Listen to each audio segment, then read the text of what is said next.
Hi friends, இன்றைக்கி ஒரு சூப்பரான ஸ்வீட் தான் நம்ம பார்க்க போகிறோம். இது ரொம்ப சிம்பிளாக செஞ்சிடலாம். இதுக்கு தேவையானது சிகப்பரிசி அவல். நீங்கள் அவல் எந்த அவல் வேணாலும் எடுத்துக்கலாம். நான் வந்து சிகப்பரிசி அவல் எடுத்திருக்கேன். இது வந்து கொஞ்சமாக நெய் சேர்த்துட்டு, நெய் வேண்டாம்னா நீங்கள் சும்மா கூட ஃப்ரை பண்ணிக்கோங்க. நல்லா ஃப்ரை பண்ணி எடுத்துக்கோங்க. மொறுன்னு வர அளவுக்கு அடுப்பை சிம்மில் வச்சுட்டு இது பண்ணிக்கோங்க. அப்புறம் மிக்ஸி ஜாரில் போட்டுட்டு நம்ம ஒரு ஏலக்காய் சேர்த்துக்கலாம். சேர்த்துட்டு நல்லா குறைன்னு நம்ம அடித்து எடுத்துக்கலாம். ரொம்ப நைஸாக அடிச்சிடாதீங்க. குறைன்னு இருந்தால் நல்லா ரவா பதத்துக்கு வந்தால் கரெக்டாக இருக்கும். இப்போ கொஞ்சமாக நெய் சேர்த்து உங்களுக்கு நட்ஸு தேவைன்னா நீங்கள் ஆட் பண்ணிக்கோங்க. நான் கொஞ்சமாக சேர்த்துருக்கேன். சேர்த்துட்டு நல்லா வதக்கிக்கலாம். அப்புறம் அடித்தது நம்ம மிக்ஸியில் அடிச்சிருந்தோம் இல்லையா, அந்த அவளோட ரவையும் நம்ம எடுத்துக்கலாம். அதையும் சேர்த்துட்டு 1 கப் அவலுக்கு 2.5 கப்பு தண்ணி நான் சேர்த்துருக்கேன்.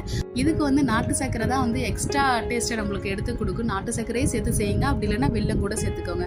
கண்டிப்பாக ட்ரை பண்ணுங்கள். மறக்காமல் என்னோட சேனலுக்கு சப்ஸ்கிரைப் பண்ணி எனக்கு சப்போர்ட் பண்ணுங்கள். டேஸ்ட்டு வேறு லெவலில் இருக்கும். கண்டிப்பாக ட்ரை பண்ணுங்கள். மறக்காமல் என்னோட சேனலுக்கு சப்ஸ்கிரைப் பண்ணுங்கள். தேங்க்யூ. Thanks for